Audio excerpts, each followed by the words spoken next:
네, 다음은 제2파트에 대해서 말씀드리겠습니다. 여기에서는 에펠과 에펠탑, 정명훈 그리고 요약 이렇게 말씀드리겠습니다. 구스타브 에펠은 지금 프랑스에서도 가장 위대한 프랑스 백인을 뽑았는데 거기에서 25번째 랭크되어 있습니다. 1위가 드골이고 또 나폴레옹이 16위 뭐 이렇게 되어 있습니다. 그래서 상당히 프랑스 역사에서도 존경을 받는 위대한 인물로 그렇게 추앙받고 있습니다. 1889년 이게 이제 그 프랑스 혁명 100주년이죠.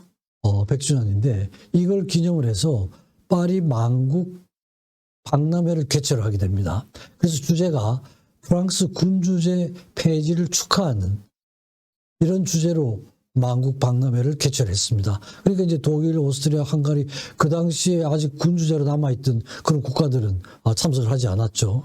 우리나라로서는 우리 조선이 최초로 참가한 만국 박람회입니다. 전시관은 없었지만 민영찬을 파견을 했습니다.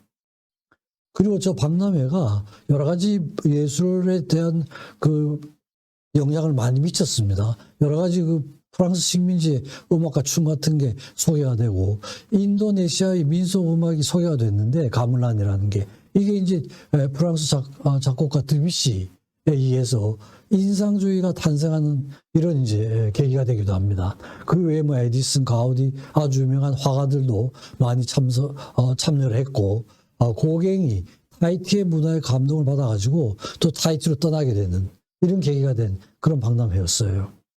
그래서 이제 에펠은 원래 이 철교에 관심이 많았고 철의 마법사라는 이런 별명이 붙어 있었습니다. 그래가지고 이제 여러 가지 공모를 했는데 탑을 세우겠다는 이런 걸 했습니다. 그러니까 이제 그 당시에 그 에펠의 이 설계가 받아들여진 게 굉장히 높았어요. 300m 이상이었거든요. 그래서 이제 가장 높다. 이게 이제 큰 매력으로 작용을 해가지고 에펠의 그 에펠탑 그 설계도가 받아들여졌습니다. 근데 에펠은 그거 외에도 자유의 여신상도 내부 설계를 한 사람입니다. 그래서 에펠탑도 하고 에펠 다리도 만들고 자유의 여신상 내부 설계도 하고요. 또 포르투갈에서는 다리도 만들고 이랬던 그 여러 가지 철의 마법사라는 이런 별명이 붙어 있었습니다. 근데 그 당시에 이제 그 건설에 대해서 반발이 굉장히 많았죠. 그 설계도 보고는 완전히 파리의 그 경관을 망친다 이런 거였죠. 그래서 하도 반발이 많으니까 그 예산을 정부에서는 20%만 내고 나머지는 에펠 네가 알아서 하라 이랬습니다. 80%는. 그러고 나서 20년 후에 에펠탑을 철거를 하는데 그 20년 동안에 수익이 생기면은 그걸 네가 다 갖도록 하라 이런 거였죠. 수익이 생기는 건. 그런데 이제 만들고 나서 3년 만에 저희가 투자한 돈은 다 환수를 하고 엄청난 이제 부자가 된 거죠. 그죠? 그래서 20년 후에는 원래는 이걸 철거하기로 했습니다. 그 박람회의 그 입구로 쓰고 20년이 지나면 철거를 하기로 했는데 그때 이제 에펠이 설득도 하고 군부 고위층에서는 송신탑으로 쓰는 게 좋겠다. 이런 의견도 있어가지고 살아남았습니다. 살아남아가지고 지금은 파리를 상징하는 건축물이 됐죠. 그죠? 그래서 파리 마르스 광장의 생강변에 한 2년 동안 걸쳐서 만들었는데 저게 이제 그 만들어지는 동안에 사고가 거의 없었다고 그래요. 사고도 거의 없고 높이는 300m고 안테나 높이가 30m가 되죠. 그죠? 그래서 1930년도에 크라이슬러 빌딩이 생겼는데 그게 생기기 전까지는 세계에서 가장 높은 건축물이었습니다. 그리고 1931년도에 그 유명한 엠파이어 스테이트 빌딩이 생기면서 이게 제일 높은 건물이 빌딩이 됐죠. 그래서 1889년도에 파리 엑스포에서 전시할 목적으로 만든 겁니다. 그 당시에 이제 워싱턴 기념탑이 169m로 이제 가장 높은 거였는데 300m였으니까 그죠. 엄청나게 뛰어넘는 높은 건물이 된 거죠. 그래서 굉장히 프랑스인들이 프라우드하게 생각했던 자기의 정신이, 자기의 사상이 세계에서 가장 고상하다. 이런 상징으로 삼았던 거죠. 그죠? 그래서 철골로 만든 이유는 결국 높아지면은 바람이 이제 많이 불게 될 테니까 거기에 대해서 견딜 수 있도록 하고 하는 그런 거였습니다. 이게 이제 파리의 그 시간에 따른 모습인데, 뭐 지금은 그죠. 완전히 파리의 한 상징이 된 거죠. 그죠? 상징이 됐습니다. 그래서 저 파리 에펠탑 때문에 이런 말도 생겼습니다.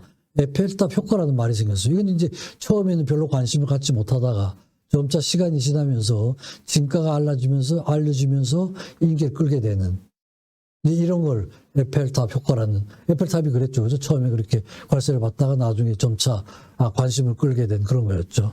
그리고 2015년도에 한물 수교 130주년에 저 장면이 에펠탑 아래에서 우리나라 전통 가곡을 가지고 공연하는 그런 공연이 있었습니다. 그 당시 하여튼 일반인들은 무너지면 옆에 있는 사람들 다 죽는다. 예술가들은 뼈대만 남은 앙상한 건축물이다. 비쩍 마른 피라미드다. 주변하고의 부조화로움이 극치다. 예술의 도시 파리에 멸망친다. 이래가지고 아주 여론이 나쁘게 이제 들끓었던 그러는데 그걸 이겨냈던 겁니다. 그래서 이제 대표적으로 싫어했던 사람이 기드 모파상이라는 여자 일생이라는 책을 쓴 사람이죠. 이 작가가 굉장히 싫어했던가 봐요. 그래가지고 뭐 집도 에펠탑이 보이지 않는 데고 식당은 이제 에펠탑 식당을 갔습니다. 그 다음에 이제 오프닝 세레모니를 했는데 이 사람이 나타났던가 봐요. 이 기자들이 왜 평소에 그렇게 나쁜 기사만 쓰다가 여기 나타났냐 그러니까 모파상 답이 에펠탑이 보기가 싫은데 그 에펠탑이 안 보이는 데는 여기밖에 없다는 거죠. 밑에 와야 안 보인다는 거죠. 이런 조크를 했다는 그런 기록이 있습니다. 굉장히 싫어했던가 봐요. 그래서 공원에 그 동상이 있는데 그 동상도 에펠탑을 등지고 있다는 이런 에피소드가 있습니다. 에디슨은 에펠탑은 신의 작품이다 이렇게 얘기를 했죠. 에디슨이 설계를 했습니다. 그래서 그 에펠탑의 꼭대기에 가면은 에펠이 자기가 주거할 수 있는 공간을 만들어 둔 게 있어요. 근데 아마 에디슨이 와서 방문을 했던가 봅니다. 그래서 올라가 보면은, 저는 한번 올라가 봤습니다. 올라가면은 저렇게 이제 밀랍으로 만들어 가지고 에펠하고 에디슨이 서로 환담하는 이런 장면을 밀랍으로 만들어서 이제 그렇게 전시하고 있습니다. 또 저기 점령을 하면은 점령한 그걸 하느라고 저렇게 이제 그 앞에서 사진을 찍습니다. 히틀러가 파리를 점령하고 나서 가서 사진을 찍었는데 실제 이제 히틀러는 그 지하를 집단 처형장으로 썼었습니다. 그렇죠? 이런 히스토리가 있습니다. 나중에 일본이 에펠탑을 모방을 해가지고 도쿄 타워를 건설했는데 이제 에펠탑보다 조금 높게 그죠? 333m짜리를 세웠습니다. 마지막 부분에서는 이제 정명훈 지휘자에 대해서 말씀드리겠습니다. 간단하게 프랑스 음악사에 대해서 말씀을 드리고 정명훈 가족사 발달 과정, 그 다음에 그 음악 감독 시절 그 후 제가 이제 이렇게 하는 이유는 프랑스라는 나라가 예술적으로 음악적으로 거의 독일하고 같이 세계를 지배하는 나라죠, 그죠? 그런 지배하는 굉장한 그 음악적인 역사를 가지고 있는데 그 나라에 가서 이 국가적인 행사에 정명훈 씨가 초대 음악 감독으로 이렇게 취임을 한 건 그게 굉장한 의미가 있는 것이다. 이런 관점에서 제가 이렇게 짰습니다. 프랑스 음악을 보면 중세부터 굉장히 발달을 했었습니다. 중세, 르네상스, 바로크 시대 이때도 이제 뭐 우리가 잘 알지 못하지만 유명한 음악가들이 다 있었습니다. 클래식 음악 시대에도 캐로비니, 페르겔론이란 이런 음악가가 있었고요. 낭만주의에 와서는 베를리오즈, 상상, 훌륭한 음악가들이 많이 나오죠. 낭만주의, 신고전주의, 라벨, 사티, 뭐 아주 유명한 사람입니다. 이 전통이 쭉 이어지죠. 이어지면서 근현대음악으로 와도 드뷔시, 라벨, 우리가 많이 듣는 사람이죠. 메시앙, 블레즈, 현대음악 이르기까지 큰 전통을 이어오고 있습니다. 교향악단도 1848년도에 처음 생겨가지고 쭉 유명한 세계 클래스의 그런 악단이 있었고 다시 이제 1989년도에 바스티유 교향악단을 오페라단을 만든 거죠, 그죠? 그래서 저런 이제 엄청난 음악적인 백그라운드를 가진 나라가 프랑스입니다. 가족 관계를 보면은 이제 아버지는 간경화로 사망을 하셨고 어머니께서 굉장히 교육에 열성이 많으셨던 것 같아요. 그래서 교육을 음악 공부를 시키기 위해서 1962년도에 미국 가서 한식당도 하시고 또 목회 활동도 하셨던 분입니다.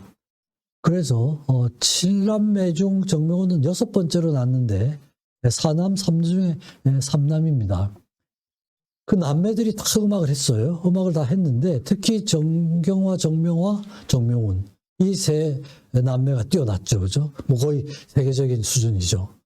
정명화가 첼로, 정경화가 바이올린, 정명훈이 피아노를 치고 나중에 이제 지휘를 했죠. 이래서 이제 삼중단을 만들어 가지고 또 굉장히 유명한 삼중주가 되게 됐습니다. 부인 구순열 씨하고 사이에서 아들 셋을 두고 있습니다. 5세 때 피아노를 시작을 했고 7세 때 서울시장하고 협연을 했습니다. 그래가지고 이제 미국을 가서 제이콥슨이란 그런 선생한테서 아마 또 이 능력이 뛰어나니까 무료로 지도를 해줬던 것 같아요. 7년 동안 배우고 시애틀에서 독주회를 열고 그러면서 이제 1974년도에 21살 때 아주 이게 크게 대대적으로 알려진 이런 입상이었죠. 차이콥스키 콩쿠르에서 2위를 했습니다. 그래서는 그때 우리나라에서는 김포 공항에서 시청까지 카퍼레이드를 벌린 이런 이제 엄청난 사건이었죠, 그죠? 그 카퍼레이드 장면입니다. 리스 콩쿨 아주 유명한 콩쿨인데요, 피아노 콩쿨입니다. 거기서 5위를 했고 그 다음에 메네스 음악원을 졸업을 했는데 저기에서 본격적으로 지휘 공부를 하게 됩니다. 그래서 이제 지휘자로서의 경험을 좀 쌓게 됩니다. 그래서 줄리아드 음악원에 가서 공부를 하는데 이게 이제 처음에 만들어진 거에서 지금은 음악학과, 무용학과, 드라마학과 다 있죠. 있는데 우리나라 음악가들이 상당히 많은 유명한 음악가들이 저 음악원을 거쳤어요. 정명훈, 백건우 씨, 정경화, 장영주, 장한나, 임동혁, 신용, 성악, 기악들 다 저기 거쳐가지고 거의 세계적인 그런 음악가들이 됐습니다. 그리고 이제 미국 LA 필하모닉 오케스트라하고 이게 또 상당히 큰 발전을 하게 된 계기가 됩니다. 그 당시에 이 지휘자가 마리아 줄린이라는 사람이었는데 정명훈이를 부지자로 받아들입니다. 이렇게 하면서 이제 상당히 열심히 배우게 되는 그 오케스트라가 아주 굉장한 오케스트라죠. 역대 지휘자들을 봐도 아주 세계적인 지휘자들이 담당을 했던 그런 오케스트라였어요. 서부에서는 샌프란시스코하고 쌍두마차를 이룬다 이런 평을 듣고 있는 겁니다. 그래서 이게 카를로 마리아 줄린이라는 지휘자가 이태리를 대표하는 지휘자인데 이 지휘자가 자기 부지휘자로 정명훈이를 뽑아가지고 정명훈이가 아주 크게 발전할 수 있는 계기가 됩니다. 실제로 그 LA 필을 이끌고 우리나라에 왔습니다. 와서 첫날은 그 줄리니가 지휘를 하고 둘째 날은 정명훈이가 지휘를 했습니다. 그래서 이제 1989년도에 혁명 200주년을 기념을 해서 이 이제 오페라단을 만들게 되죠. 그래서 1789년 7월 14일 날 바스티유 감옥 습격으로 해서 프랑스 혁명이 발발하게 되죠. 그래서 이제 그 200주년이 됩니다. 그래서 이제 바스티유 오페라 극장이 오픈을 되는데 그때 이제 정명훈이 초대 음악 감독으로 지휘를 하게 됩니다. 아까 말씀드린 것처럼 그런 엄청난 음악적인 역사를 가지고 있는 나라에서 이 국가적인 행사죠, 그죠? 1989년도 200주년 기념의 행사는 국가적인 행사로 만든 오페라단인데 거기에 이제 초대 음악 감독으로 지휘를 해서 이게 이제 상당한 의미가 있다, 이제 이렇게 제가 보는 겁니다. 근데 실제로 그 오페라 극장의 그 오페라단으로서도 상당한 모험이라고 할 수가 있어요. 사실 그 전까지는 정몽은 오페라에 대한 경험은 그렇게 많지가 않았거든요. 그래서 이제 초기에는 평도 안 좋았고 단원들하고의 갈등도 굉장히 심했던 것 같습니다. 리허설 시간 배분하는 것도 좀 실패를 하고, 그렇지만 이제 점차 도이치그라모폰이라는 그 음반 회사하고 계약에 성공을 하고 데뷔 앨범도 내고 이러면서 이제 관계가 좋아지기 시작을 합니다. 그래서 개막 공연을 가졌는데 베를리오즈가 이제 프랑스 작곡가죠. 베를리오즈의 트로이 사람들이라는 5막 5개의 막으로 되어 있는 그랜드 오페라인데요. 이 곡을 삼았습니다. 근데 이게 굉장히 어려운 곡이었던 거 봐요. 공연 시간도 길고 그래서 이제 그 단원들이 전국 공연 어렵다. 일주일에 일부만 하자. 뭐 이렇게 얘기를 한 사람도 있고, 단원들 중에서 그때까지 전국 공연을 한 사람은 한 사람도 없었다 그럽니다. 근데 불과 기간은 7주였다고 그래요. 그래서 이제 굉장히 갈등도 많고 이랬는데, 아마 상당한 모험을 건 것 같습니다. 어려운 곡을 해서 성공적으로 하겠다. 이런 계획을 가지고 했습니다. 그래서 점차 이제 단원들을 휘어잡기 시작을 했습니다. 집중도가 높아야 할 수 있는 곡이고, 각 악장마다 새로운 해석이 필요하다. 이렇게 교육도 하고요. 그 다음에 그 악보를 거의 안보로 외워가지고 했던가 봐요. 이게 이제 그건 보통 일이 아니죠. 그죠? 그래서 이제 그 실력을 인정을 받게 되고, 아주 사소한 실수를 해도 귀가 좋아가지고 정확하게 집어냈던가 봐요. 완벽한 귀를 갖고 있다. 이러니까 이제 만만하게 대하지 못하고 서서히 협조를 하기 시작을 했다고 그럽니다. 그래서 이제 첫 개막 공연 때 또 그 사고가 있었는데, 사막에서 막이 오르는 순간에 무대 스태프가 실수를 해서 오르다가 막이 멈췄던가 봐요. 이게 이제 아주 곤란한 일이었죠. 근데 이제 그걸 보고 연주 속도를 좀 늦췄던가 봐요. 연주 속도를 늦추면서 기다리는 시간을 가지면서 다시 막이 오르기 시작한 이런 거였습니다. 그래가지고 나중에 끝나고 나서 파리의 그런 매스컴들이 바스티유를 살린 영웅 정명훈, 이런 그 평을 받았다고 그럽니다. 그러면서 점차 프랑스에 익숙해지기도 하고 유머도 좀 증가가 되면서 인기가 상승한 이런 게 됩니다. 그 비슷한 시기에 도이치 그라모폰과 계약을 성공을 하게 되고, 첫 녹음 작품을 또 프랑스 작곡가로 했습니다. 메시앙의 투랑갈리 교향곡. 이것도 굉장한 대곡이었죠. 그죠? 대곡인데, 열악장으로 돼 있고 80분. 굉장히 대곡입니다. 그죠? 근데 이제 이걸 녹음을 할 때 작곡가가 살아 있었죠. 그죠? 그래서 작곡가가 연락을 해서 곡에 대해서 궁금한 게 있으면 항상 연락을 하라고 그래가지고 작곡가하고 긴밀한 접촉을 하면서 이제 함께 되니까 아주 정확하게 해석을 하고 만들었는데, 그 녹음에 대해서 작곡가 자신이 극찬을 했다고 그럽니다.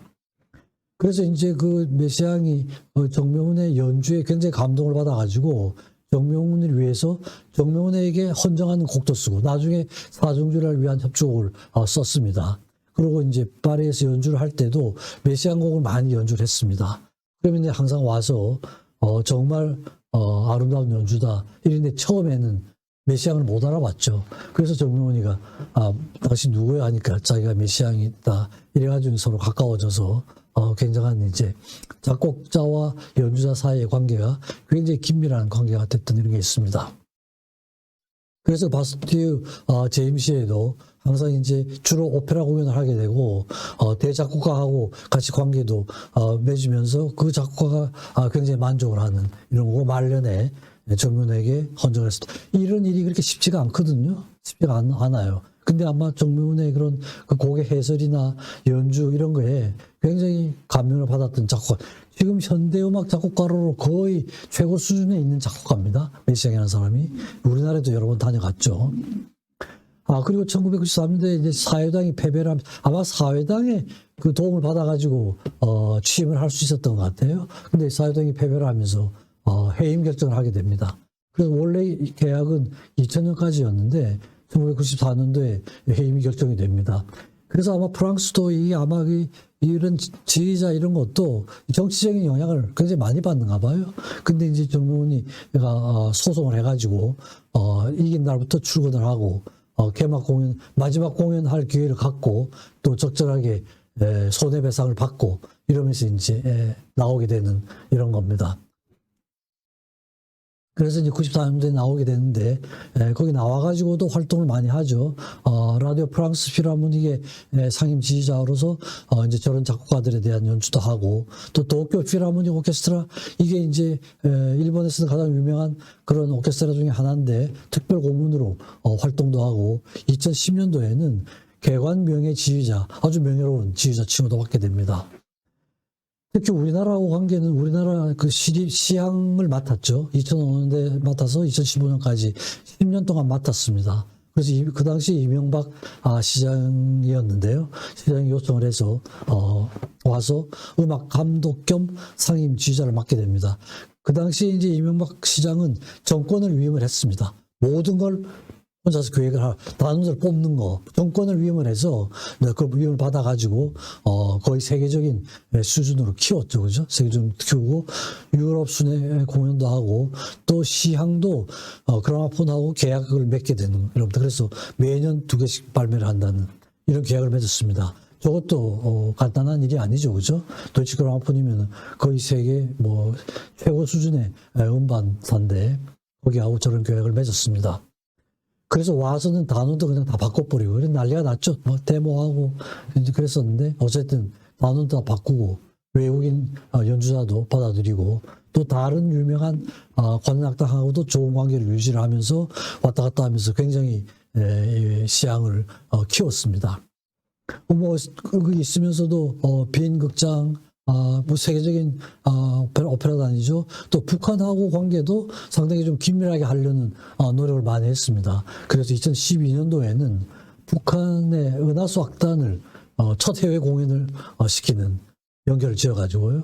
그래서 브람스 일본 교향곡도 하고 뭐 했던 이런 기록이 있습니다. 그래서 북한하고의 관계도 좀 좋게 하려는 노력도 많이 했고, 같이 이제 오케스트라도 하면 좋지 않을까 이런 시도도 많이 했던 것 같습니다. 베를린 필을 지휘를 하면서는 우리나라 그 작곡가 진은숙의 첼로 협주곡, 브라함스 교향곡 2번을 연주를 했고요.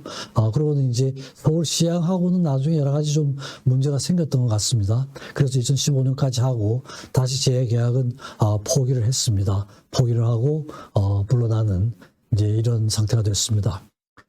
그 후에도 2017년에 롯데 콘서트 홀 개관 때 원 코리아 오케스트라 이걸 만들어가지고 남북한 연주자들이 합동 공연하는 걸 목적으로 해가지고 이걸 만들어서 기념음악회를 했고요.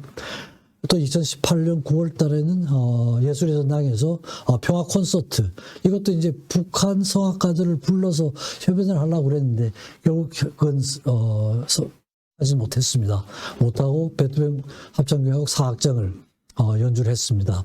그리고 최근에는 이문찬 하고 같이 해서 원 코리아 오케스트라하고 해서 베토벤 피아노 협주곡 5번 황제를 연주를 한 이런 게 있습니다. 그래서 이게 이제 이런 활동을 하면서도 젊은 연주자들하고 같이 하면서 많이 키우기도 하고, 우측이 이제 임윤찬이죠. 임윤찬하고 같이 이제 피아노 협주곡도 하고 이랬습니다. 이게 이제 그라모폰에서 나온 아주 기념비적인 판인데요. 정명훈 지휘자가 지휘를 하고 진은숙 씨가 작곡을 하고 또 우리나라 그 김선욱이 연주를 하고, 그러니까 우리나라 작곡가, 세계 최고의 작곡가, 연주자로 나온 이런 판입니다. 굉장히 귀하고 소중한 판이죠. 진은숙 씨, 정명훈, 김선욱 이 셋이 같이 해가지고 나온 판이 그 판입니다. 그래서 내가 이렇게 말씀드린 이유는 처음에도 말씀드렸지만 프랑스 혁명이면 인류 역사상 가장 위대한 시민운동 중에 하나로 그렇게 되어 있는데 프랑스 국민의 자존심이죠. 그 자존심을 키우기 위해서 100년 후에 에펠탑을 세웠습니다. 세계에서 가장 높은 탑이죠. 그죠? 세계에서 가장 높은 탑. 자기의 정신이 가장 고상하다. 자기의 혼이 가장 고상하다. 이런 걸로 해서 100주년 기념 행사로 만국 박람회 개최를 하면서 에펠탑을 세웠고요. 200주년 기념 행사로 바스티에 오페라 극장 및 오페라단 창설을 했는데 그 초대 음악 감독을 정명훈 씨가 맡았다 이런 거죠. 그래서 여러 번 말씀드렸지만 정명훈 씨가 이렇게 음악 감독 취임을 한 건 우리나라가 세계 최고의 음악 민족, 문화 민족임을 증명하는 계기가 되지 않나. 이렇게 해서 이게 단순한 음악 감독의 취임이 아니라 이런 어떤 음악사적, 문화사적인 의미를 좀 부여하면서 제가 이제 이런 시간을 한번 만들어 봤습니다. 우리의 자존심도 상당히 키워주는 그런 계기였다고 할 수가 있죠. 네. 경청해 주셔서 감사합니다.